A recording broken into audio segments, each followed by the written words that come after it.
அன்பானவர்களே, ஆண்டவர் தாமே நிறைவாக ஆசீர்வதிப்பாராக. இன்றைக்கும் கடந்த வாரங்களாக எகிப்திலிருந்து புறப்பட்ட ஜனங்கள் கானானுக்குள்ள செல்கிற பிரயாணங்களை நாங்கள் பார்த்து, சில இடங்களில் ஆண்டவர் அவர்களுக்கு கற்றுக் கொடுத்த காரியங்களை பார்த்து, அவர்கள் நடைமுறை வாழ்க்கையில் அனுபவிக்கிற சில சவால்களை எப்படி மேற்கொள்ள ஆண்டவர் கிருபையை கொடுத்தால் எப்படி அவர்களை நடத்தினார் என்று அநேக காரியங்களை நாங்கள் கற்றுக்கொண்டு வர கர்த்தருடைய ஆவியானவர் நமக்கு ஒரு பெரிய அனுகிரகத்தை பாராட்டி கொண்டிருக்கிறார். அந்த வகையில இன்றும் அந்த வனாந்தர பிரயாணத்தில் நடந்த ஒரு சம்பவத்தில் இருந்து ஒரு சில காரியங்களை கற்றுக்கொள்ள கர்த்தருடைய ஆவியானவர் நம் அனைவருக்கும் அனுகிரகம் பாராட்டுவாராக. ஆமென். ஆக திருப்பிக் கொள்ளுங்கள். நீதிமொழிகள் 23வது அதிகாரம் நீதிமொழிகள் 17வது வசனத்தை வாசிக்க கேட்போம். Proverbs chapter 23:17. உன் மனதை பாவிகள் மேல் பொறாமை கொள்ள விடாதே. உன் மனதை பாவிகள் மேல பொறாமை கொள்ள விடாதே. நீ நாடோறும் கர்த்தரை பற்றும் பயத்தோடு இரு. ஆண்டவர் இங்கே சொல்லுகிறார், உன் மனதை பாவிகள் மேல பொறாமை கொள்ள விடாதே. நாள்தோறும் கர்த்தரை பற்றும் பயத்தோடு இரு என்று சொல்லுகிறார் ஆண்டவர் நம்மை பார்த்து. கடவுளை பற்றுகிறதான பயத்தோடு இரு. ஆனால் உன் மனது குறித்து ஆண்டவர் பேசுகிறார். உன் மனதை பாவிகள் மேல பொறாமை கொள்ள விடாதே. அப்படின்னா நம்முடைய மனசு எப்படிப்பட்டதா சொல்லுங்களேன்? பொறாமை கொள்ளக்கூடியது. ஆக இன்றைய வேதத்தினுடைய பிரசங்கத்தினுடைய தலைப்பு பொறாமைப்படாமல் இருப்போம். என்ன தலைப்பு? பொறாமைப்படாதிருங்கள், பொறாமைப்படாதிரு என்ற தலைப்புல ஆண்டவருடைய வார்த்தையை நாங்கள் இன்றைக்கு கற்றுக்கொள்ள ஆண்டவர் நமக்கு உதவி செய்வாராக. பொறாமை எதனால் வருகிறது என்று சொல்லி பார்க்கிற பொழுது பல விதங்களில் நாங்கள் சொல்லலாம். பல விதங்களில், பல வடிவங்களில் நம்மை குறித்து பொறாமைப்படுகிறவர்களும் இருக்கத்தான் செய்கிறார்கள். நாமும் பல தடவைகளில் மற்றவர்களை குறித்தும் பொறாமைப்படுகிறவர்களாய்த்தான் இருக்கிறோம். ஏதோ ஒரு வகையில அந்த பொறாமை நம்முடைய வாழ்க்கைக்குள்ள வந்துதான் போகிறது. அப்பப்போ எப்படித்தான் தண்ணிக்குள்ள மூலிகை எடுத்து திருமலுக்கு ஞானஸ்தானம் எடுத்தாலும், ஆவியில நிரம்பி அந்நியவாசியை பேசினாலும், ஆண்டவருக்கு ஊழியங்களை செய்து கொண்டிருந்தாலும், பல தடவைகளில் சில நேரங்கள் நம்முடைய வாழ்க்கையிலும் இந்த பொறாமை என்பது வரத்தான் செய்கிறது. என்ன செய்கிறது? மனசுக்குள்ள அந்த பொறாமை வரத்தான் செய்கிறது. ஏனென்றால் அன்பானவர்களே, இந்த அழகான இந்த உலகத்துல ஆண்டவர் எவ்வளவோ அழகழகா எவ்வளவோ காரியங்களை படைத்து அவற்றை ஆளுகை செய்யும்படியாக, அவற்றை அனுபவிக்கும்படியாக மானிட வர்க்கத்துக்கு தெய்வம் கொடுத்தார். அழகா எல்லாவற்றையும் கொடுத்தார். எல்லாவற்றையும் ஆயத்தப்படுத்தி எல்லாவற்றையும் ஆண்டவர் அவர்களுக்கு கொடுத்திருந்தாலும் கூட இந்த உலகத்திலே, உலக படைப்பிலே நாங்கள் பார்க்கிறோம், அழகான ஒரு குடும்பம், 2 பிள்ளைகளோடு தாய் தகப்பன் வாழ்ந்து கொண்டிருக்கிறார்கள். அழகான குடும்பம். ஆதாம் ஏவாள் அவர்களுக்கு பிறந்ததான 2 பிள்ளைகள். என்ன பேர்? ஆதாம் ஏவாளுடைய பிள்ளைகளுக்கு சமஸ்கிருத பிள்ளை சொல்லுங்க. ஆதாம் ஏவாளுக்கு பிள்ளைகள் என்ன? மூத்த பிள்ளைக்கு என்ன பேர்? 2வது பிள்ளைக்கு என்ன பேர்? சொல்லிட்டார். என்னது? ஆவேல காயம். ஜெருசு சொல்லிட்டார். மற்றாக தெரியும், அதெல்லாம் நமக்கு தெரியும். 2 பிள்ளைகள், அழகான ஒரு குடும்பம். 2 பிள்ளைகளோடு அழகாக வாழ்ந்து கொண்டிருக்கிற பொழுது ஒரு நாள் ஆண்டவருக்கு இவர்கள் பலிகளை செய்யும்படியாக காணிக்கைகளை கொண்டு போன பொழுது ஆண்டவர் செய்த ஒரு காரியத்தினால் அந்த குடும்பத்துக்குள் ஒரு மரணம் நிகழ்கிறது. 5ஆம் அதிகாரம் ஆதியாகமம் 4ஆம் அதிகாரம் 5ஆம் வசனம் சொல்லுகிறது, ஆண்டவர் என்ன செய்கிறார்? காயினுடைய காணிக்கையை சொல்லுங்களேன் அங்கீகரிக்கலையா? ஆனால் ஆபேலுடைய காணிக்கையை வாசிக்க கேட்போம். வாசிங்க 4ஆம் அதிகாரம் 5வது வசனம். ஆதியாகமம் வாசிங்க இருக்கா? 4ஆம் அதிகாரம் 5ஆம் வசனத்தை வாசிங்க. காயினையும் அவன் காணிக்கையையும் அவனுடைய காணிக்கையையும் அவர் அங்கீகரிக்கவில்லை. ஆண்டவர் அங்கீகரிக்கவில்லை. அப்பொழுது காயினுக்கு மிகவும் எரிச்சல் உண்டாகி அவன் முகநாடி வேறுபட்டது. அப்பொழுது கர்த்தர் காயினை நோக்கி உனக்கு ஏன் எரிச்சல் உண்டாயிற்று? உன் முகநாடி ஏன் வேறுபட்டது? நீ நன்மை செய்தால் மேன்மை இல்லையோ?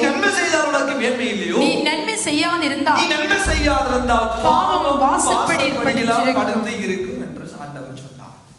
பாருங்கள் அன்பானவர்களே, எரிச்சல் எங்கே ஆரம்பமாகிறது? ஒரு வீட்டுக்குள்ளே 2 பிள்ளைகள் அழகாக வாழ்ந்து கொண்டிருந்தார்கள். ஆண்டவர் அங்கீகரித்தால் ஆண்டவர் அங்கீகரிக்கவில்லை. ஆண்டவர் அங்கீகரிக்காமலே காணிக்கையின் நிமித்தமாக ஆண்டவருக்கு காணிக்கை கொடுத்த பொழுது காணிக்கையில வந்த ஒரு எரிச்சல், காணிக்கையில வந்த ஒரு கோபம், பொறாமை, எரிச்சலை உண்டாக்கி, கோபத்தை உண்டாக்கி, முகநாடியை வேறுபட பண்ணி அவனை கொண்டே தமையால் அடித்து கொலையை செய்து விட்டான். ஒரு பொறாமை எங்க கொண்டே விட்டது? கொலையில விட்டது. இந்த உலகத்தை திரும்பி பாருங்கள், குடும்பங்களை திரும்பி பாருங்கள். குடும்பங்களுக்குள்ளேயாக இருக்கட்டும், குடும்பங்களுக்கு இடையேயாக இருக்கட்டும், நாடுகளுக்கு உள்ளேயாக இருக்கட்டும், நாடுகளுக்கு இடையேயாக இருக்கட்டும், இந்த முழு உலகத்தையும் திரும்பி பார்க்கிற பொழுது எல்லாம் நடந்து ஏறுகிறது பொறாமையின் அடிப்படையில், எரிச்சலின் அடிப்படையில். இந்த உலகத்தில் நடக்கிற எல்லா காரியங்களும் எரிச்சலின் அடிப்படையில், பொறாமையின் அடிப்படையில் தான் எல்லாம் நடக்கிறது. உலகத்தை திரும்பி பாருங்கள், எல்லாம் நடக்கிறது இதன் அடிப்படையிலே. ஏன் மரணம், ஏன் சண்டைகள், ஏன் மார்க்க வேதங்கள், ஏன் கொலைகள், ஏன் பகைகள், ஏன் விரோதங்கள் என்ற கேள்விகளை எழுப்பி பாருங்கள். பொறாமையின் அடிப்படையில, பொறாமையின் அடிப்படையில எல்லாம் நடந்து இருக்கிறது. கொலையாக இருக்கட்டும், கொள்ளையாக இருக்கட்டும், தற்கொலையாக இருக்கட்டும், எல்லாமே இதன் அடிப்படையில உருவாகிறதை நாங்கள் பார்க்கலாம். ஆகவேதான் வேதம் சொல்லுகிறது, பாவிகள் மேல பொறாமை கொள்ள மனசை விடாத. நம்முடைய மனசு அப்பப்போ பொறாமைப்படக்கூடியது. ஆகவேதான் ஆண்டவர் சொல்லுகிறார், நீ கர்த்தரை பற்றுகிறதான பயத்தோடு இருந்தால் மாத்திரம்தான் பாவிகள் மேல பொறாமை கொள்ளாதபடி மனசு இருக்கும். இல்லையே கர்த்தரை பற்றி பிடிக்கிறதான, கர்த்தரோடு சரியான உறவு, கர்த்தரோடு சரியான ஐக்கியம், கர்த்தருக்குள்ள சரியான வாழ்க்கை வாழாத பொழுது நம்முடைய மனசு அப்பப்போ பொறாமைப்பட்டு விடும். ஒருவர் படித்து முன்னேறினால் பொறாமை வரும், ஒருவர் உழைத்து முன்னேறினால் பொறாமை வரும், ஒருவரை கடவுள் ஊழியத்தில் நல்லா பயன்படுத்தினால் பொறாமை வரும், ஒருவர் நல்லா உலகத்துல ஆரோக்கியமா வாழ்ந்த அந்த ஆரோக்கியத்தை பார்த்து பொறாமை வரும். இப்படி பலவிதமான சுபாவங்களோடு இன்றைய உலகத்தில் வாழுகிறவர்களா இருக்கட்டும், கிறிஸ்தவர்களா இருக்கட்டும், ஆவிக்குரியவர்களாய் கூட இருக்கட்டும், அநேக தடவைகளில இந்த பொறாமை என்ற சாமா மாண்ட வர்க்கத்தை விட்டு விடுகிறதே இல்லை. இதைத்தான் பிரசங்கியார் எழுதுகிற பொழுது, சாலமோன் எழுதுகிற பொழுது 4ஆம் அதிகாரம் 4ஆம் வசனத்திற்கு வாசித்து பாருங்கள். எல்லாவற்றையும் அவதானித்ததான இந்த சாலமோன் அழகான ஒரு விடயத்தையும் அங்கே நமக்கு குறிப்பிட வருகிறார். 4ஆம் அதிகாரம் 4ஆம் வசனம் வாசித்து பாருங்கள். 4ஆம் அதிகாரம் 4ஆம் வசனம். மனுஷன் படும் எல்லா பிரயாசமும், மனுஷன் படுகிற எல்லா பிரயாசமும், பயன்படும் எல்லா கிரியையையும் அயலானுடைய பொறாமைக்கு ஏதுவாய் இருக்கிறதே. அயலானுடைய பொறாமைக்கு ஏதுவாக இருக்கிறதா? ஏதுவாய் இருக்கிறதை கண்டே இதுவும் மாயையும் மனதிற்கு சஞ்சலமாய் இருக்கிறது. அப்போ நம்ம சுத்தி இருக்கிறதான அயலான், நம்முடைய அயல் வீட்டுக்காரர், நம்முடைய அக்கம் பக்கத்தார் பொறாமைப்படுவதற்கு எது காரணமா இருக்கிறது? நாம் படுகிற பிரயாசங்கள், நாம் படுகிற முயற்சி, நாம் படுகிற கடின உழைப்பு, நாம் கடினமாய் பிரயாசப்பட்டு கடினமாய் வேலை செய்து கடினமாய் சம்பாதித்து கடினமாய் சேர்த்து வைத்து கடினமாய் நாங்கள் பிரயாசப்பட்டு சம்பாதிக்கிற பொழுது என்ன நடக்கிறதா? அயல் வீட்டுக்காரனுக்கு பிரச்சனை. சரிதானே? இந்த ஏனப்பா நடக்கிற பொழுது, மனிதனுடைய நடக்கிற பொழுது அந்த காலடி மண்ணை எடுத்து செய்விட சூனியம் வைத்து அழிக்கிறவரும் சமூகத்துல வாழ்ந்து கொண்டிருக்கிறோம். உடுப்புகளை எடுத்து, தலைமுடியை எடுத்து, இன்றைய உலகத்தில் வாழுகிறவர்கள் எப்படியாவது அழித்து விட வேண்டும் இந்த குடும்பத்தை, எப்படியாவது இல்லாமல் ஆக்கிவிட வேண்டும் இந்த நபரை என்று மனிதர்கள் எடுக்கிற அந்த தீர்மானங்களுக்கெல்லாம் காரணம் அவன் நல்லா இருக்கிறான், அவன் புள்ள நல்லா இருக்கிறது, அந்த குடும்பம் நல்லா இருக்கிறார்கள், நன்றாய் படித்திருக்கிறார்கள், நன்றாய் உழைக்கிறார்கள், நன்றாய் வாழுகிறார்கள் என்பதை பார்க்கிற பொழுது வேதம் சொல்லுகிறது, இதனால் அயலகத்தான் பொறாமைப்படுகிறான். அப்படியானால் ஆவிக்குரிய நம்முடைய வேதம் நமக்கு சொல்லுகிறது, கண் என்று சொல்லுகிறது அல்லவா? அந்த வன் கண் என்னது என்றால் யாருடைய கண்ணும் படாமல் இருக்கணும் என்று சொல்லி வேறு மதத்தை சேர்ந்தவர்கள் ஒவ்வொரு வெள்ளிக்கிழமையும் நான் பார்த்திருக்கிற சில நேரங்களில் இந்த வேப்பங்குலையெல்லாம் குடுங்கி அந்த வேப்பங்குலையில காரை துப்பி மேலிருந்து தடவுவார்கள். ஆட்டை கண்ணும் பட்டு விடக்கூடாது. ஏதாவது அனுபவங்கள் இருக்கா யாருக்காவது? உங்களுக்கு அனுபவங்கள் இருக்க எனக்கு இருக்குது. என் அம்மம்மா என்ன போட்டு படாத பாடுபடுத்துவா. ஒவ்வொரு வள்ளியும் கூப்பிட்டு இப்படி வச்சு சாப்பிடு சாப்பிட்டு துப்புண்டுவா. ஏன் நான் சாப்பிட்டு துப்போடும், அதை கொண்டு அடுப்புல போட்டு அது வெடிக்கும். இந்த அப்பா எல்லா கண்ணூரும் வெடிக்குதுன்றா.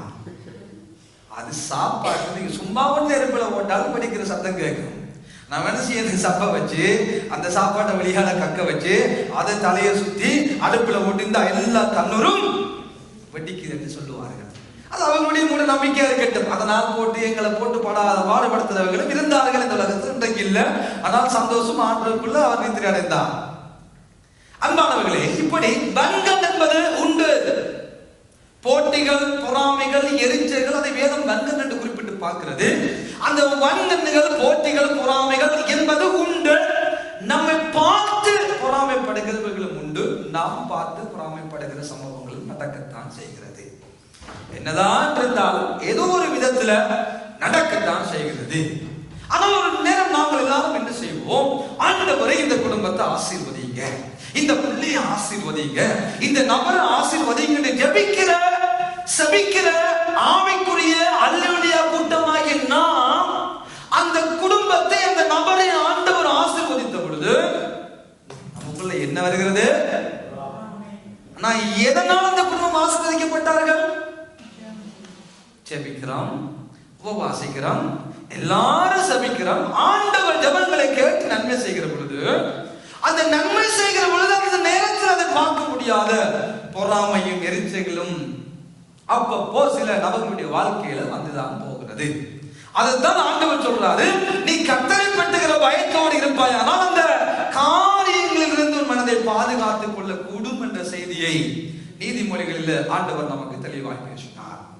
அப்படியானால் அன்பான தேவனுடைய பிள்ளைகளே, நம் வனாந்தர பிரயாணத்தை அல்லவா பேசிக்கொண்டு வருகிறோம். அப்ப இங்கே வனாந்தர பிரயாணத்தை காணவில்லை என்ற கேள்வி இப்பொழுது நமக்குள்ள வரலாம். திருப்பிக் கொள்ளுங்கள். என்ன ஆகும்? 12வது அதிகாரத்தை நாம் திருப்பிக் கொள்வோம். நம்பர்ஸ் சாப்டர் 12க்கு நேராக வந்து வேதாகமத்தை திருப்பிக் கொள்வோம். முதல் 2 வசனங்களை வாசிக்க கேட்போம். என்னாகமம் முதல் 2 வசனங்களை வாசியுங்கள். 12ஆம் அதிகாரம் முதல் 2 வசனங்களை. எத்தியோப்பியா தேசத்து ஸ்திரியை மோசே விவாகம் பண்ணியிருந்தபடியினால், மோசே கல்யாணம் கட்டினபடினால மீரியாமும் ஆரோனும் அவன் விவாகம் பண்ணின எத்தியோப்பிய தேசத்து ஸ்திரீ நிமித்தம் அவனுக்கு விரோதமாய் பேசி கர்த்தர் மோசேயை கொண்டு மாத்திரம் பேசினாரோ எங்களையும் கொண்டு பேசினதில்லையோ என்றார்கள். கர்த்தர் அதை கேட்டார். ஆண்டவருக்கு பயந்தவர்கள் ஒருவரோடு ஒருவர் பேசிக் கொள்வதை கர்த்தர் கவனமாய் கேட்கிறார் என்பதை குறித்து மல்கியா தெளிவாக சொல்லுகிறார். அருமையான தேவனுடைய பிள்ளைகளே, என்ன இங்கே ஆண்டவர் ஒரு காரியத்தை நமக்கு கற்றுக் கொடுக்க வருகிறார். எதற்காக இந்த விரோதமான பேச்சு? ஏன் மோசேயினுடைய தனிப்பட்ட வாழ்க்கையில் நடந்த காரியத்தை பேசுகிறார்கள் உடன் பிறந்த சகோதரர்கள்? இது எங்கே நடக்கிறது? ஆரம்பத்தில் பார்த்தோம், பொறாமையினால் காயின் ஆபேலை கொண்டார், குடும்பத்துக்குள் நடக்கிறது. இங்கே இந்த வனாந்தர பிரயாணத்தில் ஒரு சம்பவத்தை வேதம் காண்பித்துக் கொடுக்கிறது, குடும்பத்துக்குள்ள நடக்கிறது. யார் இந்த குடும்பம்? அண்ணனும் அக்காவும் சேர்ந்து தம்பியை குறித்து பேச ஆரம்பிக்கிற ஒரு காட்சியை வேதம் இங்கே காண்பித்துக் கொடுக்கிறது. அழகாய் கவனித்துக் கொள்ளுங்கள். இதை எப்பொழுது பேசினார்கள்? எந்த சந்தர்ப்பத்தில் இது எப்பொழுது பேசப்பட்டது? எதனால பேசப்பட்டது? இதற்கு ஆண்டவர் என்ன செய்தார்? இந்த காரியங்களை கற்றுக்கொண்டவர்களால் நாமும் அப்படிப்பட்ட சில எச்சரிப்புகள் அப்படிப்பட்ட சம்பவங்கள் வருகிற பொழுது நம்முடைய வாய்களை மூடி கர்த்தரை பற்றுகிற பயத்தோடு இருக்கும்படியாக தெய்வம் நம்மோடு தெளிவாய் பேசுவாராக. ஆமென். எப்பொழுது இந்த வார்த்தை பேசப்பட்டது? யாராவது சொல்ல முடியும்? எப்பொழுது இவர்கள் பேசினார்கள்? அப்பொழுது. எப்பொழுது? அந்த வனாந்தர பிரயாணத்தில் அவர்கள் அதை மட்டும் சொல்ல தெரியும் நமக்கு. எப்பொழுது என்றால் நன்றாய் கவனித்துக் கொள்ளுங்கள். இந்த மிரியாம் யார்? சகோதரி. எப்படிப்பட்ட ஊழியத்தை செய்து கொண்டிருந்தார்கள்? தீர்க்கதரிசனம் உரைத்து பாடல்களை பாடி கோயாருக்கு லீட் பண்ணி கொண்டிருந்த ஒரு தாய். யார் இவர்கள்? மோசேயினுடைய மூத்த சகோதரி.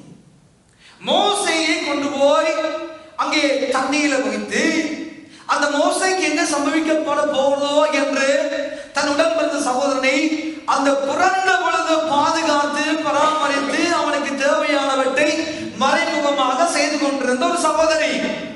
மோசேயின் ஊழியத்துக்கு மிகவும் உறுதுணையாக இருந்த சகோதரி. ஒரு தாய் இல்லாத இடத்தை தன்னை தாயாக்கி கொண்டு சகோதரனுக்கு முழு உதவியாக இருந்த ஒரு சகோதரி. ஆனால் இங்கே அந்த சகோதரி இந்த தன்னுடைய உடன் பிறந்த சகோதரனுக்கு விரோதமாக எழும்புகிற ஒரு காட்சியை வேணும் இங்கே காட்சிப்படுத்துகிறது. அது என்ன? அது எப்பொழுது? அது ஏன் நடந்தது என்றால் நீங்கள் நன்றாய் அவதானித்து பார்ப்பீர்களானால் 11வது அதிகாரத்துக்குள்ள போய் பார்த்தீர்களானால் 14வது வசனத்தில் ஆண்டவர் மோசேக்கு சொல்லுகிறார், மோசேயே, நீ தனித்து இந்த மனிதனுடைய எல்லா பாரத்தையும் நீ சுமக்காதபடி நீ இந்த ஜனங்களுக்குள்ளே இருக்கிற உனக்கு தெரியும் அந்த தெரிந்த நல்ல 70 மூப்பர்களை தெரிந்தெடு என்று ஆண்டவர் மோசேக்கு பேசினார். சரிதானே? 16வது வசனத்தை வாசிங்க. கேட்போம், வாசிங்க. அப்பொழுது கர்த்தர் மோசேயை நோக்கி, இஸ்ரவேல் ஜனங்களுக்கு மூப்பருக்கும் தலைவருமானவர்கள் இன்னார் என்று அறிந்திருக்கிறாயே. இந்த மூப்பரில் 70 பேரை கூட்டி அவர்களை ஆசரிப்பு கூடாரத்தினிடத்திற்கு அங்கே உன்னோட கூட வந்து நிற்கும்படி செய் என்று ஆண்டவர் சொன்ன பொழுது நீங்கள் வாசியுங்கள். அதே அதிகாரத்துல 25வது வசனத்தை வாசியுங்கள். 23 24வது வசனத்தை வாசியுங்கள். 4வது வசனம். அப்பொழுது மோசே புறப்பட்டு கர்த்தருடைய வார்த்தைகளை ஜனங்களுக்குள்ளே சொல்லி ஜனங்களின் மூப்பரின் 70 பேரை கூட்டி கூடாரத்தை சுற்றிலும் அவர்களை நிறுத்தினார். இப்பொழுது இந்த 70 பேரை தெரிந்தெடுக்க சொன்னது யாரு? சொல்லுங்கள், சத்தமா சொல்லுங்க. கர்த்தர் மோசேக்கு சொன்னார். அப்ப மோசேக்கு சொன்ன பொழுது மோசே என்ன செய்தார்? கர்த்தருடைய வார்த்தைக்கு கீழ்ப்படிந்து 70 பேரை கொண்டு போய் ஆசரிப்பு கூடாரத்தை சுற்றி கொண்டே நிறுத்திவிட்டார். அவர்கள் மேல கர்த்தருடைய ஆவியானவர் இறங்கினார். வேதம் தெளிவாக சொல்லுகிறது. நீங்கள் 24வது வசனத்தை வாசித்து பாருங்கள். அப்பொழுது மோசே புறப்பட்டு கர்த்தருடைய வார்த்தைகளை ஜனங்களுக்கு சொல்லி ஜனங்களில் மூப்பரில் 70 பேரை கூட்டி கூடாரத்தை சுற்றிலும் நிறுத்தினார். கர்த்தர் மேகத்தில் இறங்கி அவனோட பேசி அவன் மேலே இருந்த ஆவியை மூப்பராகிய அந்த 70 பேர் மேலும் வைத்தார். அந்த ஆவி அவர்கள் மேல் வந்து தங்கின மாத்திரத்திலே தீர்க்க தரிசனம் சொன்னார்கள், சொல்லி பின்பு ஓய்ந்தார்கள். ஒரு அழகான ஆவிக்குரிய காரியம் இங்கே நடக்கிறது. ஆண்டவர் என்ன செய்கிறார்? மோசேயால் ஏற்படுத்தப்பட்ட 70 மூப்பர் மேலையும் மோசேயின் மேல இருந்த ஆவியை எடுத்து அவர்கள் மேல அவர் வைத்த பொழுது அவர்கள் தீர்க்க தரிசனம் சொல்லி ஓய்ந்து முடிந்த ஒரு சம்பவம் நடக்கிறது. அப்போ இப்பொழுது நன்றாய் கவனியுங்கள். மோசேயுடைய சகோதரி யாரு? அந்த மிரியாமுடைய தொழில் என்ன? அவருடைய ஊழியம் என்ன? சத்தமா சொல்லுங்க. தீர்க்கதரிசி. அப்போ இங்க என்ன உள்வட்டு பிரச்சனை? கூட பிறந்த மூத்த சகோதரியாக நான் இருக்கிற பொழுது என்ன ஒதுக்கிட்டு என் தம்பி என்ன செய்தான்? அவன் கொண்டு வேற 70 பேரை நிப்பாட்டி விட்டான் என்ற ஆத்திரமும் அவாவும் கோபமும் பொறாமையும் எரிச்சலும் காரணமாக இப்பொழுது மோசே இந்த சந்தர்ப்பத்தில் கல்யாணம் கட்டவில்லை கற்பியை. நன்றாய் வேதத்தை வாசித்து பாருங்கள். வேதம் தெளிவாக நமக்கு சொல்லுகிறது. 12ஆம் அதிகாரம் 1ஆம் வசனம், எத்தியோப்பியா தேசத்து ஸ்திரியை மோசே விவாகம் பண்ணி இருந்தபடியினார். சொல்லுங்க சத்தமா, இருந்தபடியினார், பண்ணினபடியினால அல்ல, அது எப்பவோ நடந்து முடிந்து விட்ட ஒரு சம்பவம். இதை புரிந்து கொள்ள வேண்டும் சபை. இப்ப நடக்கவில்லை, இப்ப இந்த சம்பவம் சம்பவிக்கவில்லை, அது எப்பொழுதோ நடந்து முடிந்த பண்ணி இருந்தபடினா. மொழி விளங்குதா? அது எப்பவோ நடந்து முடிந்திருக்கிறது. எப்பவோ நடந்து முடிந்த ஒரு காரியத்தை இப்ப கடைப்பதற்கு காரணம் என்ன? சொல்லுங்களேன், சொல்லுங்க. நான் பேசுறேன், கேமராக்கு நான் பேசுறேன், உங்களோட நான் பேசுறேன். எப்பவோ நடந்த காரியத்தை இப்ப இழுத்து வைத்து இவன் ஏற்கனவே ஒரு கருப்பிய எத்தியோப்பிய ஸ்திரிய என் தம்பி கல்யாணம் கட்டினா. அந்த பிரச்சனை எப்ப வருகிறது? இப்ப. அந்த பிரச்சனை எப்ப வருகிறது? இப்ப. அது எப்ப? 70 பேர் மேலேயும் மோசேயின் மேல் இருந்த ஆவியானவர் அவர்கள் மேல சென்றபடியினால், அவர்கள் தீர்க்கதரிசனம் சொன்னபடியினால், அவர்களை கர்த்தர் பயன்படுத்தினபடியினால், இங்கால அம்மாவுக்கு கிடுகிடு கடகடு, அம்மாவுக்கு கடிக்க ஆரம்பிச்சு. அதுல எப்படியாவது இவனை பழி வாங்க வேண்டும் என்ற போராமை உருவாகிறது. தேவஜனமே, கர்த்தர் நம்மோடு தான் பேசுகிறார். இந்த அநேக குடும்பங்களை பற்றி தவறாக பேசிக் கொண்டு இருக்கிறோம். அநேக வாலிப பிள்ளைகளை பற்றி தவறாக பேசுகிறோம். ஒரு காலத்துல கிரீசன் கோல்ஸ் மாதிரி என்ன ஓடும் புளியமா அப்படி நெகமும் சதை சொல்லிக்கொண்டு போகலாம். அப்படி இருந்த ஒரு காலம். ஏதாவது வந்துட்டா குழப்பம் வந்துடும். அப்ப ஆரம்பிப்பேன். உங்களுக்கு தெரியுமா பாஸ்டர் உங்களை பற்றி என்ன சொன்னாங்க? உங்களுக்கு தெரியுமா சிஸ்டர் உங்களை பற்றி என்ன சொன்னாங்க? அவங்களோட வாழ்க்கை உங்களுக்கு தெரியுமா? அந்த பிள்ளையோட வாழ்க்கை உங்களுக்கு தெரியுமா? அது இதெல்லாம் எதனால வருகிறது? பொறாமை. பொறாமை. ஏதாவது ஒரு ஆசீர்வாதம், ஏதாவது ஒரு காரியம், ஏதாவது ஒரு பொறுப்பு, ஏதாவது ஒரு ஊழியம் கொடுக்கிற பொழுதுதான் இந்த மிரியாம் அம்மாண்ட ஆவி அப்பப்போ சில நபருக்குள்ள வேலை செய்ய ஆரம்பமாகும். அதுவரைக்கும் அம்மணி பேசாம இருந்தா, அதுவரைக்கும் அம்மணி ஒன்றுமே கதைக்கல. என் தம்பி தானே, அவன் எத்தனை கல்யாணம் கட்டினா எனக்கு என்ன, என் தம்பி அவன் செய்த சரியா தான் இருக்கு என்று ஒரு காலத்துல தம்பிக்கு அவண்டி வக்காலத்து வாங்கின அம்மணி இப்ப தம்பியை விலை பேசி விட்டு கொண்டிருக்கிறார். தம்பியை விலை பேசி விட்டது மாத்திரமில்ல, வேதம் சொல்லுகிறது அடுத்த வசனம் 2ஆம் வசனத்திலே, கர்த்தர் மோசேயை கொண்டு மாத்திரம் தான் பேசினாரோ, அவர் எங்களை கொண்டு அவர் பேசினது இல்லையோ என்றார்கள். கர்த்தர் அதை கேட்டார். எனவே நாம் பேசுகிற எல்லாத்தையும் ஆண்டவர் அவதானித்துக் கொண்டிருக்கிறார். நாம் பேசுகிற எல்லாவற்றையும் ஆண்டவர் கேட்டுக்கொண்டு இருக்கிறார். நாம் பேசுகிற எல்லாவற்றுக்கும் ஆண்டவர் கணக்கு நாம் கொடுக்கத்தான் வேண்டும் என்று எழுதி இருக்கிறது. அவரோடு மட்டும்தான் ஆண்டவர் இருக்கிறார். அவரை மட்டும்தான் ஆண்டவர் ஊழியத்துக்கு அழைத்தார். இவரை மட்டும்தான் ஆண்டவர் முக்குரா மாட்டினார். ஏன் எனக்கு அந்த அபிஷேகம் இல்லையோ, ஏன் எனக்கு அந்த வரம் இல்லையோ, ஏன் எனக்கு அந்த திறமை இல்லையோ, ஏன் எனக்கு அந்த தாளம் இல்லையோ, அவர் மட்டும்தான் நாம் வைக்க பிடிக்கிறது, ஏன் இந்த பிள்ளை மட்டும்தான் அவரை ஆராதிக்கிறது. நம்ம அந்த மோசேக்கு விரோதமாக எழுப்பின மிரியாமுடைய ஆவி, மிரியாமுடைய ஆவி நடந்த சில சம்பவங்களை கொண்டு வந்து, வாழ்க்கையில நடந்த சில கசப்பான சம்பவங்களை கொண்டு வந்து இப்ப பேசும். இப்ப பேசும். மனிதனுடைய வாழ்க்கையில பலவீனங்கள் வருவது இயல்பு. எல்லா மனிதர்கள் 100% பரிசுத்தவான்கள் இருந்திருப்போம்னா எல்லாரும் பரலோகத்துக்கு எடுத்துக் கொள்ளப்பட்டிருப்போம். எல்லாருமே இருக்கிறோம் அல்லவா? எல்லாருக்கும் ஏதோ ஒரு பலவீனம் இருக்கு என்பதுதான் உண்மை. பேசுகிற நானா இருக்கட்டும், கேட்கிற நீங்களா இருக்கட்டும், நம்ம எல்லாம் இருக்கிற பூமியில ஏதோ ஒரு பலவீனம் நமக்குள்ள இருக்கு என்பதுதான் உண்மை. எலியா போல, ஏனோக்கு போல எடுத்துக்கொள்ளப்படாம இருக்கிறோமா? ஏதோ ஒரு பலவீனம் நமக்குள்ள இருக்கிறது. நம்முடைய பலவீனங்கள் நமக்கு தெரியும், நம்முடைய காரியங்கள் நமக்கு தெரியும். எல்லாருடைய பலவீனங்களும் வெளி உலகத்துக்கு வருகிற வரைக்கும் தான் எல்லாரும் நல்லவர்கள், உத்தமர்கள், புண்ணியவான்கள், எல்லாருமே பரிசுத்தவான்கள்.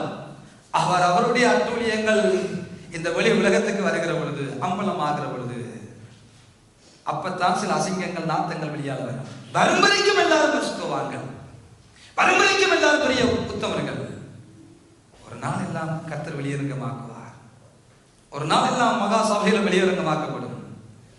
அப்பொழுதுதான் தெரியும், இந்த மனுஷனுக்குள்ளேயா இத்தனை முதல் இருந்திருக்கு, இந்த அம்மாக்குள்ளேயா இவ்வளவு காரியம் இருந்து வந்திருக்கு.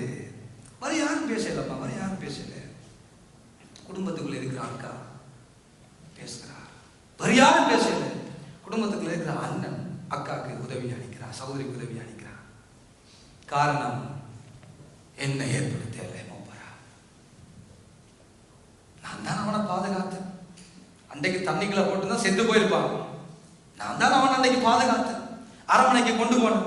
பால்குடைய குமாரத்திட்ட கூட போய் சொன்னேன், அதாவது ஒரு பொண்ணை கொண்டு வர பால் கொடுக்க. நான் தான் அவன் பெத்த தாயை கூட்டிக் கொண்டு வந்து பால் கொடுக்க வச்ச. அவன் அரமனை 40 வருஷம் அந்த அரமனை வாழ்க்கை அனுபவிச்ச காரணம் தான் யாரு? பெரியா. இன்றைக்கு இந்த ஊழியத்தில் அவன் நடந்து கொண்டு போற பொழுது, இத்தனை லட்சம் ஜனங்கள் நடத்தி கொண்டு போற பொழுது, நான் தான் தீர்க்கதரிசியா எல்லாம் செய்தேன். ஆனா இன்றைக்கு என்ன ஒதுக்கிட்டான், என்ன தலை வச்சுட்டான், என்ன கலந்துக்கிறான். எனக்கு கூப்பிட்டு ஒரு பேரை போட்டு கொண்டு போய் என்ன கொண்டு வைக்கல, என்ன அபிஷேகம் பண்ண விடையில, எனக்கு அந்த அவன் மேல தாவியான என்ன மேல வரையில. மோசையை கொண்டுதான் ஆண்டவர் பேசுறான், என்னோட பேச மாட்டாரோ? கர்த்தர் கேட்டார், கர்த்தர் கேட்டார். அவர் எல்லாவற்றையும் அவதானிக்கிறவர். நிறுத்துங்க நம்முடைய விளையாட்டுக்களை. கர்த்தரை பற்றுகிற பயத்தோடு வாழ அழைக்கப்பட்டிருக்கிறோம் என்பதுதான் உண்மை. கடவுளை பற்றுகிற பயத்தோடு வாழும்படியாக தெரிந்து கொள்ளப்பட்டிருக்கிறோம். நமக்கு நல்லது நடக்கிற பொழுது பாஸ்டர் நல்ல, ஊழியம் சூப்பர், ஏதாவது பொதுவா சில தீர்மானங்களை கொண்டு வந்த, யாரையாவது மூப்பராக்கினா, யாரையாவது ஊழியத்தை கொண்டு வந்து வைத்தா, யாரையாவது சில பொறுப்புகளை கொடுத்தா, அப்பதான் மிரியாம் டாவை வேலை செய்யும். தெரியுமா இந்த ஆள் ஆரண்டு? அப்பதான் மிரியாம் டாவை ஒழுங்கு வெளியால வரும். தெரியுமா இந்த ஆளுடைய குடும்பம் அப்படி என்று, இந்த அவருடைய பிள்ளை அப்படி என்று தெரியுமா? அப்பதான் ஆரம்பமாகும். இந்த அந்த குடும்ப வாழ்க்கை உனக்கு தெரியுமா? அப்பதான் அந்த மிரியாம் டாவை கிரியை செய்யும். பழிக்கு பழி வாங்கும் பகைமைகள் ஓய வேண்டும். அழகா பத்தம் பாடி விட்டார். எவனையாவது பழி வாங்கிட்டு கணவருக்கு நித்திர வருது இல்லை. ஆலயத்துக்குள்ள வெளியாக இல்லை, ஆலயத்துக்குள்ள அவனையாவது பழி வாங்கணும், எவனையாவது தண்டம். யாரு சபைக்குள்ள வந்தாலும் என்ன, யாரு சபை விட்டு போனாலும் நமக்கு என்னப்பா? நாங்க வந்தோமா, ஆராதிச்சோமா, வார்த்தையை கேட்டோமா, ஆண்டவர் பேசினாரா, திருந்துவோம். பேச இல்லையா, சோத்திரம், ஆண்டவரே பூசம் முடிஞ்சது, பிதாசுதம் பரிசுத்தாவியின் பெயராலே ஆமென், போய்கொண்டிருக்க வேண்டியதா? அநேகருக்குள்ள மிரியாமுடைய ஆவி சபைக்குள்ள, இந்த மிரியாமுடைய ஆவி இந்த அநேகருக்கு நித்திரை இல்லாம ஆகி கொண்டிருக்கிறது. அநேக தேவ சமத்துக்கு வர முடியாம இருக்குது. மிரியாமுடைய ஆவி எனக்கு கிடைக்கல, எனக்கு கிடைக்கல, அங்க மக்கி போயிட்டு, இங்க மக்கி போயிட்டு, அங்க முன்னுக்கு வருது, இந்த பின்னுக்கு போகுது. என்னையா முன்னுக்கு வந்தாங்க பின்னுக்கு வந்தாங்க, எல்லாரும் போறது பரலோகம் ஆண்டவருக்குள்ள உண்மையா இருந்தா, இல்லாட்டி டென்ட்ல ஒன்று தீர்மானிக்கப்பட்டாயிட்டது. ஆண்டவர் என்ன கொண்டு பேசுறது இல்லையோ, சும்மா அவரோட மட்டும் தான் ஆண்டவர் இருக்கிறார், என்னோட ஆண்டவர் இருக்கிறார். மிரியாம் ஆவி, மிரியாமுடைய ஆவி. ஒரு காரியம் தெரியுமா, இந்த சம்பவம் நடக்கிற பொழுது, இந்த சம்பவம் 70 பேர் மேல கர்த்தருடைய ஆவியானவர் இறங்கி, அவர்கள் பரிசுத்த ஆவியானவர் நிறைந்து தீர்க்கதரிசனம் சொல்லி ஓய்ந்த பின்பதாக ஓடி வருகிறார்கள். ஐயா, அந்த பாளையத்துக்குள் இருக்கிற எல்தானம் மேல்தானம் தீர்க்கதரிசனம் சொல்லுகிறார்கள் ஐயா. உடனே மோசையோடு இருந்த ஒரு ஊழியக்காரர் என்ன செய்தான் தெரியுமா? வாசித்து பாருங்கள், 11வது அதிகாரம் 27வது 28வது வசனங்களை வாசிங்க. ஒரு பிள்ளையாண்டான் ஓடி வந்து எல்தானும் மேதானும் பாலியத்தில் தீர்க்கதரிசனம் சொல்லுகிறார்கள் என்று மோசேக்கு அறிவித்தார்கள். உடனே மோசேயினிடத்தில் உள்ள வாலிபன் ஒருவனும் அவனுடைய ஊழியக்காரனும் நூனின் குமாரனாகிய யோசுவா பிரதியுத்தரமாக, என் ஆண்டவரே மோசேயே, அவர்களை தடை பண்ணும். அதற்கு மோசே, தடை பண்ணும். என்னது, 2 பேர் எல்தாதும் மேதாதும் அதே நேரத்துல ஆண்டவர் மோசையின் மேல் இருந்த ஆவியை எடுத்துக்கொண்டு வந்து எல்தாதும் மேதாதும் மேல் வைத்து விட்டார். அவர்களும் தீர்க்கதரிசனம் தன்னை துதிக்கிற பொழுது பாளையத்திலிருந்து ஓடி வந்து செய்தி வருகிறது. அங்கே 2 பேர் துதிக்கிறார்கள். ஆசரிப்பு கூடாரத்தை சுற்றி இருந்தவர்கள் துதிக்கிறார்கள், வீட்டுக்குள் இருந்தவர்கள் துதிக்கிறார்கள்.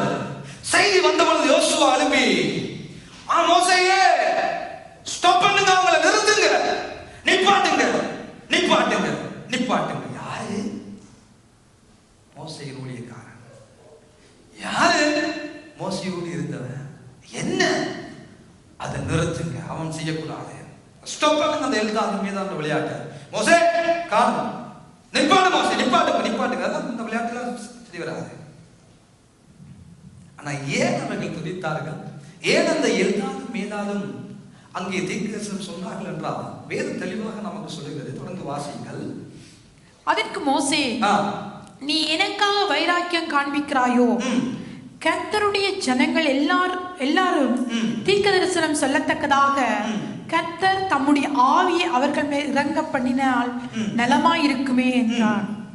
பின்பு மோசையும் இஸ்ரவேல் மூப்பரும் பாளையத்திலே வந்து சேர்ந்தார்கள். அப்பொழுது 26ஆம் வசனத்தை பாருங்கள். 26ஆம் வசனத்தை வாசியுங்கள்.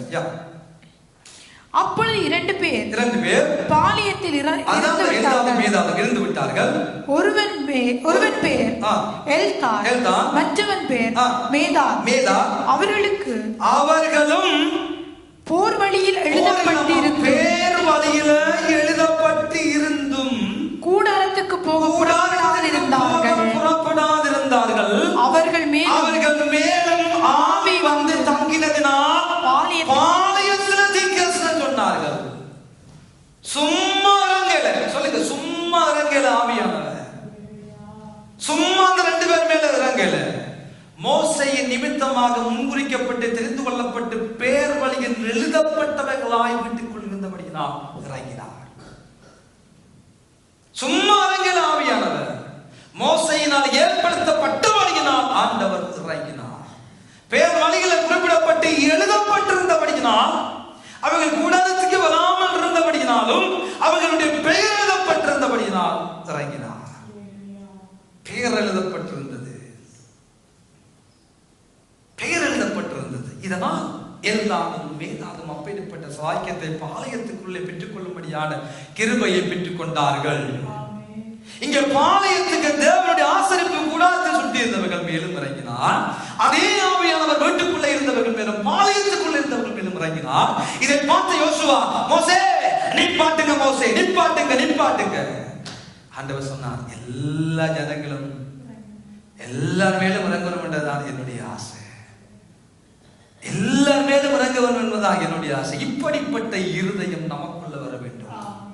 என் பிள்ளை ஆண்டவரால் பயன்படுத்தப்படுகிறது போல இந்த குடும்பத்தில் இருக்கிற இந்த பிள்ளைகள் பயன்பட வேண்டும் ஆண்டவரே.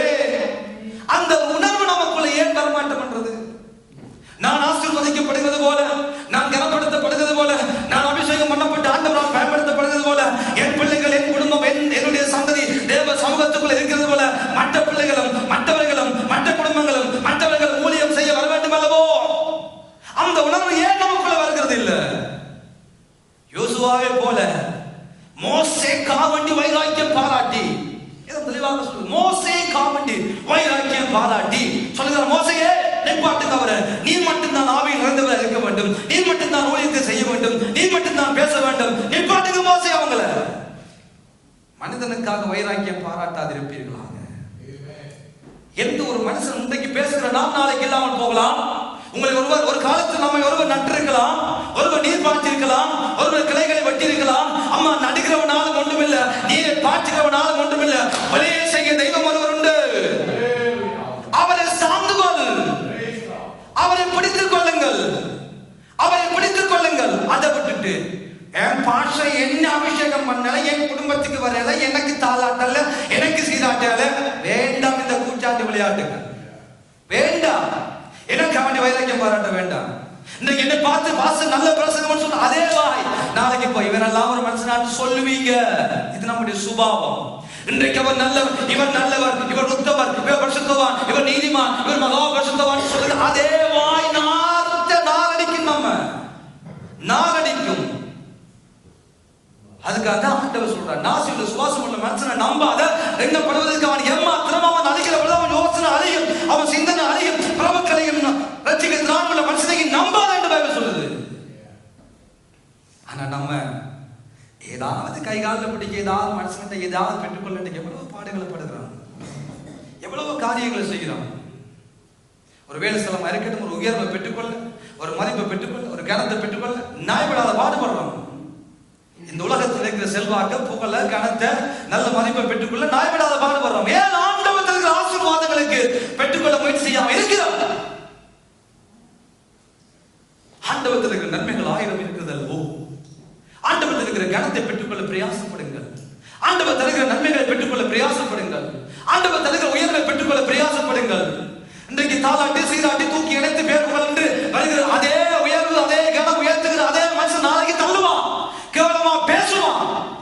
நம்பாதீங்க ஒருவனையும், நம்பாதீங்க ஒருவனையும். அது ஒருவேளை நம்மை நட்டவராக இருக்கலாம், ஒருவேளை நம்ம நீர்ப்பாய்ச்சிறவராக இருக்கலாம், ஒருவேளை நமக்கு நம்முடைய கிளைகளை தேவையில்லாத கிளைகளை வெட்டி விட்டவராக இருக்கலாம். எல்லாரும் மனிதர்கள், எல்லாரும் மனிதர்கள், எல்லாரும் மனிதர்கள். இந்த ஒருவர் நீங்க யாரோ ஒருவரா ரட்சிப்புக்குள்ள வந்திருக்கலாம். ஆண்டவர் யாரோ ஒருவரை ரட்சிப்புக்குள்ள கொண்டு வந்திருக்கலாம். அவர் தான் நட்டவர். இந்த ஒருவர் நான் உங்களை கொஞ்சம் நீர் பாய்ச்சி கொண்டிருக்கலாம். நான் நீர் பாய்ச்சிற வேலையை மட்டும்தான் செய்கிறேன். நாளைக்கு இன்னொரு வந்து வாய்க்கால்களை வெட்டி, உங்கள் கிளைகளை வெட்டி, நாளைக்கு இன்னொருவரை கருத்து நிகழ்ச்சியாக கொண்டு பயன்படுத்தலாம். அவரும் மனிதன் தான். அவரவர் அவருடைய வேலைகளை செய்து கொண்டிருக்கிறோம். ஆனால் விலைகள் செய்கிறவரை எங்கள் கண்கள் நோக்குவதாக. அவர் தான் என்ற பழைய அப்பா, இவர் தான் என்ற பழைய பாஸ்டர், இவர் தான் என்ற பலவர் என்று பழசு அம்மா. மனுஷன் எல்லாம் மனுஷன், கேளுங்க, எல்லாம் மனுஷன். நானும் மனுஷன், பேசுகிற நானும் மனுஷன் தான். எல்லாம் மனுஷன். நாசில சுவாசம் எனக்கு இருக்கு. நம்பாதீங்க, நம்பாதீங்க. நாம் பெரிய உத்தமன், நாம் பெரிய சுத்தமான இல்லை. நம்பாதீங்க. என்னையும் நம்பத்தக்கவர் ஒரே ஒருவர் தான். அவரை நம்புங்க, அவரை பிடிங்க. அவர் என்ன சொல்லி இருக்கிறாரோ அதன்படி நடவுங்க. அவர் என்ன எழுதி இருக்கிறாரோ அதன்படி நடவுங்க. சபை சத்தியத்துக்குள்ள வாழட்டும், சபை வார்த்தைகள் நடக்கட்டும், சத்தியமானவர் சபை பற்றிக் கொள்ளட்டும். அவர் தான் நம்ம நித்தியத்துக்குள்ள கொண்டு போகக்கூடியவர். நான் இல்ல, நட்டவன் இல்ல, நீர் பாய்ச்சினவன் இல்ல, வட்டினவன் இல்ல, வேலை அடித்தவன் இல்ல, கல்ல புரைக்கிறவன் இல்ல. நித்தியத்துக்குள்ள கொண்டு போகக்கூடியவர் ஒரே ஒருவர், அவர் தான் இயேசு. சபை ஏன் அவரை புரிந்து கொள்வதில்லை? சபை ஏன் அவரை பற்றிக் கொள்ளவில்லை? சபை ஏன் அவரை சார்ந்து கொள்ளவில்லை? தூக்கி வளர்த்து ஆளாட்டி சீராட்டி தம்பியை பாதுகாத்த அதே மிரியாம் பேசியது. யாரும் பேசவில்லை. மிரியாமின் ஆவிதான் பேச ஆரம்பம். பழசுகளை கண்டும் பழைய வாழ்க்கையை பற்றி பேசி நம்ம சீர்குலைக்க பார்க்கும், தாழ்வு மனப்பான்மை உண்டாக்க பார்க்கும். ஆனால் மோசே என்ன செய்தா தெரியுமா? 3ஆம் வசனத்தை வாசிக்கமா? 12ஆம் அதிகாரம் 3ஆம் வசனம். மோசே ஆனவர் பூமியுள்ள சகல மனிதரிலும் மிகுந்த சாந்த குணமுள்ளவனாயிருந்தான். சடிதியிலே கர்த்தர் மோசேயையும் ஆரோனையும் மீரியாமை நோக்கி, நீங்கள் 3 பேரும் ஆசாரிப்பு கூடாரத்துக்கு புறப்பட்டு வாருங்கள் என்றார். 3 பேரும் போனார்கள். 3 பேரும் போனார்கள். எவ்வளவோ சம்பவம் வீட்டுக்குள்ள நடக்குது. அழகாக பிடித்த ஒரு காரியம். எவ்வளவோ சம்பவம் வீட்டுக்குள்ள நடக்குது, எவ்வளவோ சம்பவம் வீட்டுக்குள்ள நடக்குது. ஆனா மோசே கர்த்தரை பற்றும் பயத்தோடு இருந்தார். எவ்வளவு அழகான ஒரு காரியம். தன்னை உத்தமன் என்று, நல்லவன் என்று தன்னை நிரூபிக்க 1000 சம்பவங்கள் இருந்திருக்கலாம். மோசேயுடைய வாழ்க்கைக்குள்ள 1000 சுபாவங்களை உடையவனாக இருந்திருக்கலாம். ஆண்டவர் மோசேயை பார்த்து சாட்சி கொடுக்கிறார். அப்பா, என் மோசே என் வீட்டுல எங்க உண்மை உள்ளவன், வீட்டுக்குள்ள எங்க உண்மை. அவன் வீட்டுக்குள்ளையும், அது கிச்சனா இருக்கட்டும், பாத்ரூமா இருக்கட்டும், ரூமா இருக்கட்டும், அவன் அந்த வீட்டுக்குள்ள எல்லா இடங்களிலும் மோசே எந்த இடத்துல இருந்தாலும் அங்க ஒரு உண்மைத்தன்மை உள்ளவன் என்று ஆண்டவர் சாட்சி கொடுக்கிறார். பூமியில் உள்ள மனிதர்களை மோசே சாந்த குணம் உள்ளவனாய் இருந்தார் என்று வேதம் சொல்லுகிறது. அக்கா, இவ்வளவு பேர் மத்தியில என்ன அவமானப்படுத்துறியே என்று மோசே பேசல. அண்ணனை பார்த்து பேச ஆரம்பிக்கல. அழைப்பு பெற்றவன் நான் அல்லவோ, பிரித்தெடுக்கப்பட்டவன் நான் அல்லவோ?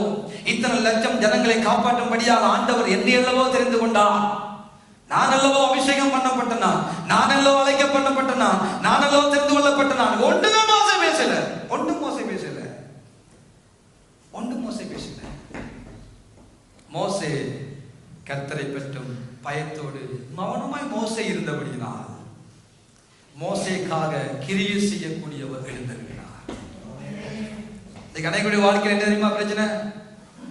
நம்ம பேச ஆரம்பிச்சிருவோம். நாங்க பேசுறபடினால கர்த்தர் பேசாம இருக்கிறார். நம்முடைய மாம்சம், நம்முடைய அறிவு, நம்முடைய அனுபவம், நம்முடைய திறமை, நம்முடைய பேச்சு திறமை, நாங்க பேச ஆரம்பிக்கிறோம். இந்த வீட்டுக்குள்ள இருக்கிறவர்கள் எங்களை குறிச்சு பேசலையா, ஊழியக்காரர் குறிச்சு பேசலையா, ஒவ்வொரு குறிச்சு பேசலையா, ஊழியர்கள் சேர்ந்தவர்கள் குறிச்சு பேசலையா? என் காது கேட்க எத்தனை பேர் இன்றைக்கு பேசிக் கொண்டிருக்கிறீங்க? என்னை அழைத்தவர் உண்டு உள்ளவர், அவர் மரண பரியந்தம் வரைக்கும் இனி நடத்த போதுமானவராக இருக்கிறார் என்ற உணர்வு நமக்குள்ள முதலாவது வரட்டும். பேசுவார்கள், மனிதர்கள் பேசுவார்கள். ஒரு வாயை மூடினால் முழு வாயை மூட முடியாது. பேசுவார்கள், வாய் இருக்கு பேசுவார்கள், பலன் இருக்கு பேசுவார்கள், பேசுவார்கள், எல்லாரும் பேசுவார்கள். ஆனா மோசே தன் அக்காவுக்கு பேசுவதற்கு அதிகாரம் இருந்தது, அபிஷேகம் இருந்தது, திறமை இருந்தது, அதை நியாயப்படுத்த 1000 காரியங்கள் இருந்தது. ஆனால் மோசே கையாண்ட ஒரு காரியத்தை வேதம் அங்கு எழுதி காட்டுகிறது, எழுதி வைத்துள்ளார் ஆவியானவர். போன் பண்ணி பேச போகல, கூப்பிட்டு வச்சு பேச போகல. பேசுறீங்களா? அப்படியா? ஏன் அதை இப்ப பேசுறீங்கன்னு மோசேக்கு தெரிஞ்சிருந்தது. தன்னுடைய திருமண வாழ்க்கையை குறித்து, தன்னுடைய கடந்த வாழ்க்கையை குறித்து, தன்னோடு உடன் பிறந்த இந்த மிரியாமும் ஆரோனும் இப்ப ஏன் பேசுறாங்க என்ற அந்த அறிவு மோசேக்குள்ள இருந்தபடியால் மோசே மௌனமாயிருந்தார். கடைபிடித்த ஆயுதம் மௌனமாயிருந்தார். அன்றைக்கு காயின் ஆபேலை கொலை செய்ததற்கும் இந்த ஆண்டவராகிய இயேசு கிறிஸ்து இந்த உலகம் கொலை செய்ததற்கும் காரணத்தை ஒப்பிட்டு பாருங்கள். பல வசனங்களை நாம் எடுத்து காண்பிக்க முடியும். பரிசேயரும் வேதபாரகரும் ஆசாரியர்களும் இயேசுவின் மேல பொறாமை கொண்டவர்களாய் இருந்தபடியினால் இயேசு மரித்தார். 27ஆம் அதிகாரம் மத்தேயு 7:17 வசனமா இருக்க வேண்டும். வாசித்து பாருங்கள். யோவான்ல வாசித்து பாருங்கள். மார்க்குல வாசித்து பாருங்கள். அநேக சம்பவங்கள் வெளியரங்கமாய் தெளிவாய் ஆண்டவர் எனக்கு உங்களுக்கு எழுதி வைத்துள்ளதன் காரணத்தை வேதம் தெளிவாக காண்பித்து கொடுக்கிறது. ஐயா, இயேசு மரித்ததன் காரணமே, இயேசுவை சிலுவையில் அடித்ததற்கு காரணம், இயேசுவை கொலை செய்ததற்கு காரணம் பொறாமை.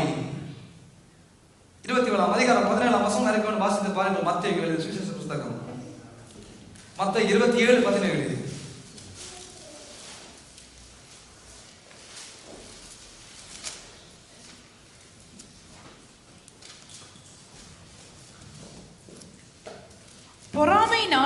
பொறாமையினாலே அவரை ஒப்புக் கொடுத்தார்கள் என்று பிலாத்து அறிந்து கொண்டார். பொறாமையினாலே இயேசுவை கொண்டு போய் ஒப்புக் கொடுத்தார்கள்.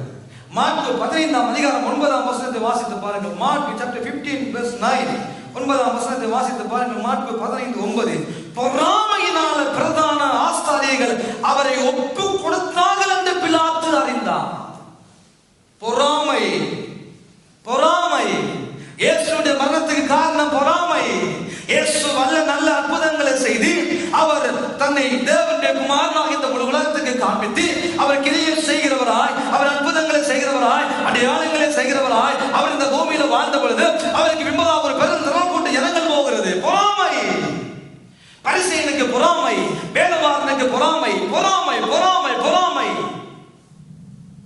காயின் ஆபேலை கொலை செய்தது பொறாமை. இயேசுவை இந்த உலகம் கொலை செய்தது காரணம் பொறாமை. இன்றைக்கு மோசேக்கு விரோதமாக மிரியாம் அழுந்தது காரணம் பொறாமை. கர்த்தர் கேட்டார், கர்த்தர் கேட்கிறவர். நம் ஆண்டவர் உயிரோடு இருக்கிறார். அவருக்கு மறைவானது ஒன்றுமில்லை. நம் வீட்டுக்குள்ள இருந்து குசூசனை பேசினாலும் அவருக்கு விளங்கும், ரகசியமாய் நாம் பேசினாலும் அவருக்கு விளங்கும். எல்லாம் அவருடைய பார்வையில வெட்ட வெளிச்சமாகவும் நிர்வாணமாகவும் இருக்கிறது.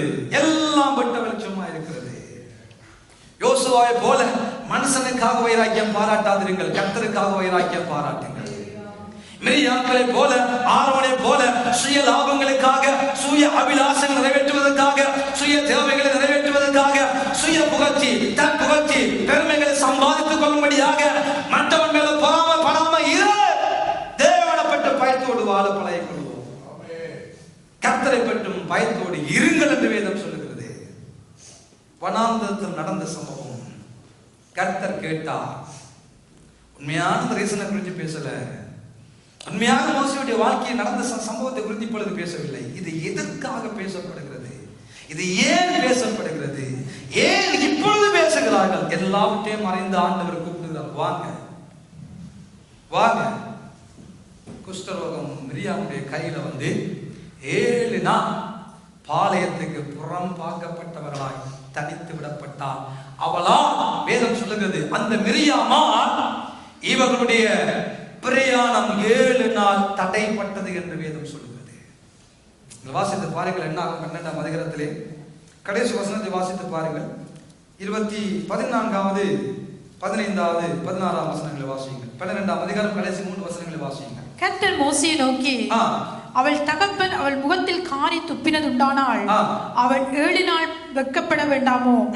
அது போலவே அவள் 7 நாள் பாளையத்துக்கு புறம்பே விலக்கப்பட்டிருந்தால் பின்பு சேர்த்து கொள்ள கடவுள் என்றார். அப்படியே மீரியாம் 7 நாள் பாளையத்துக்கு புறம்பே விலக்கப்பட்டிருந்தாள். மீரியாம் சேர்த்து கொள்ளப்படும் மட்டும் ஜனங்கள் பிரயாணம் பண்ணாதிருந்தார்கள். 7 நாள் பிரயாணத்தை தடுத்து விட்டார். 7 நாள் பிரயாணம் தடைப்பட்டது. யாரா? இந்த ஒரு மிரியாமா. எத்தனை லட்சம் ஜனங்களுடைய பிரயாணம் தடைபடுகிறது. இந்த ஒரு பொம்பளையுடைய மிரியாமுடைய ஆவி, இந்த ஒரு பொம்பளைக்கு இருந்த தேவையில்லாத சுபாவம் இஸ்ரவேல் ஜனங்களுடைய பிரயாணத்துல 7 நாள கொல்ல கொண்டு போயிடுச்சு. 7 நாள் இந்த பலால தடைப்பட்டு போய்விட்டது. ஆண்டவர் தண்டித்தார். ஆனால் ஆண்டவர் அந்த மிரியாமை சுகப்படுத்தினார். அதுவும் மோசே ஜெபம் பண்ணியிருப்பதாகத்தான் அவர் சுகமடைகிறார். மோசே ஜெபித்து இருப்பதாக அவர்கள் மன்னிப்பு கேட்டார்கள். அதையும் ஆண்டவர் எழுதி வைத்துள்ளார். சும்மா ஜெபிக்கல, அவர்கள் மன்னியும் மோசே.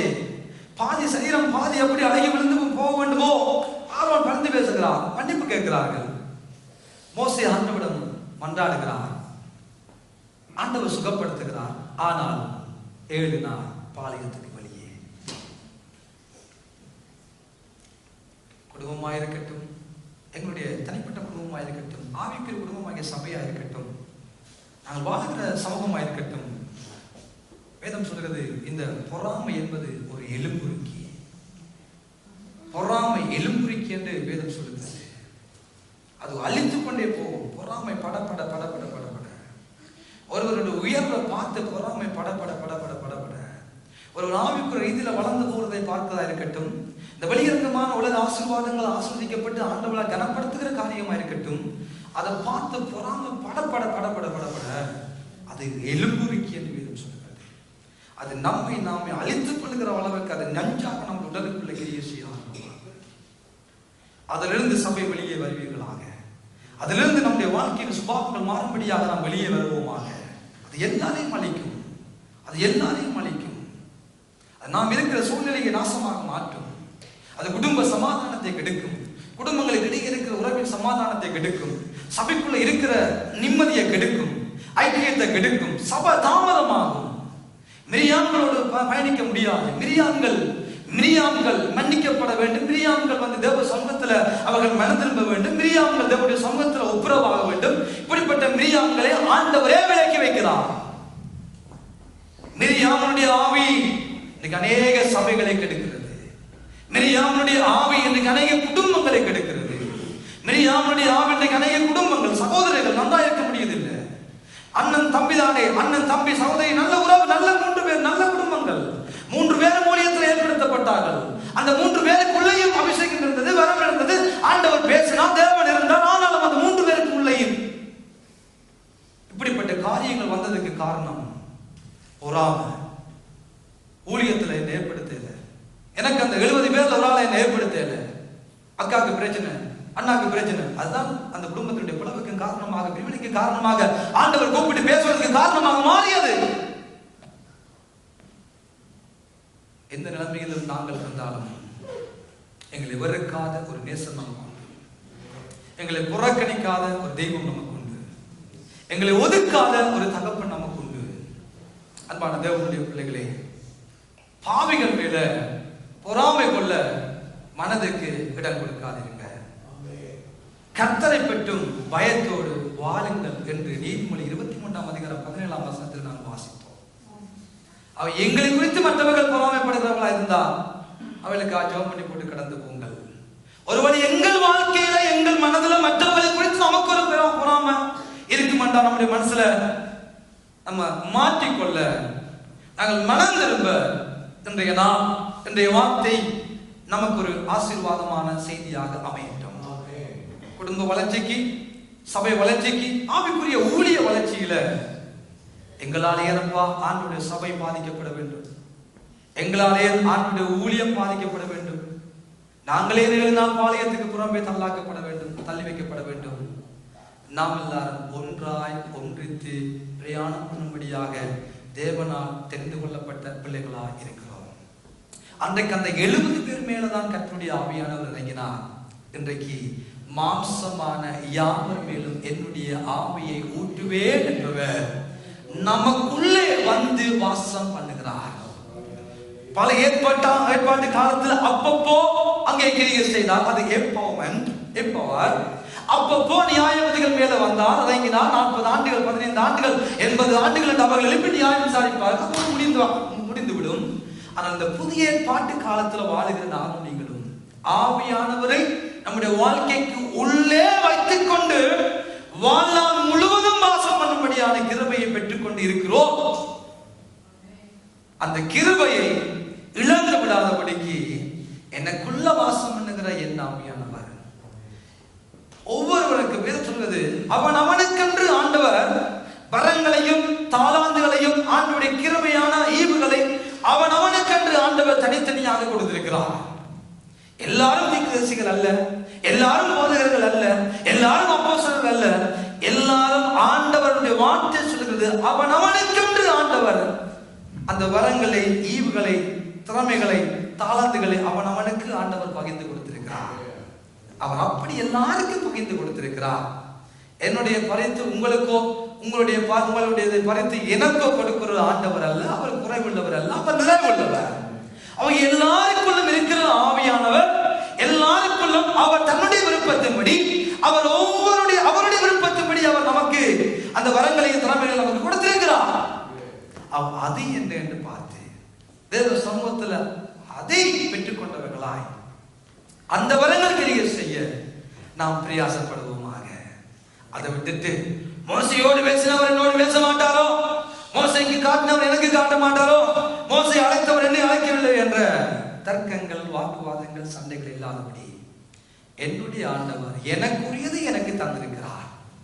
எனக்குரியதை நான் செய்கிறேனா, எனக்கு குறிக்கப்பட்டதை, எனக்கு நிச்சயிக்கப்பட்டதை நான் செய்கிறேனா என்று நம்மை நாமே ஆராய்ந்து பார்த்து நடப்போமானால், கர்த்தரை பெற்றும் பயத்தோடு நம்முடைய அனுதின வாழ்க்கையில காலைகள் எடுத்து வைத்து நடப்போமானால் பொறாமைகள் வராது, எரிச்சல்கள் வராது, சண்டைகள் வராது, மார்க்க வேதங்கள் வராது, குறை சொல்வது வராது, கோல் சொல்வது வராது. பொறாமை என்பது எலும்புருக்கி. ஆகவே பாவிகள் மேல நம்முடைய மனதை கொடுக்காதபடி, பாவிகள் மேல பொறாமைகள் நம்ம மனசுகளை கொடுக்காதபடி, கர்த்தரை பெற்று பயத்தோடு வாழுகிற மனதுடையவர்களாய் நாம் அனைவரும் வாழ கர்த்தருடைய ஆவியானவர் நம் அனைவருக்கும் கிருபை பாராட்டுவார். ஆண்டவர் தாம் உங்கள் எல்லாரையும் நிறைவாக ஆசீர்வதிப்பார். இது வானத்தின் வாசல், என் இயேசையா ஆசீர்வாதத்தின்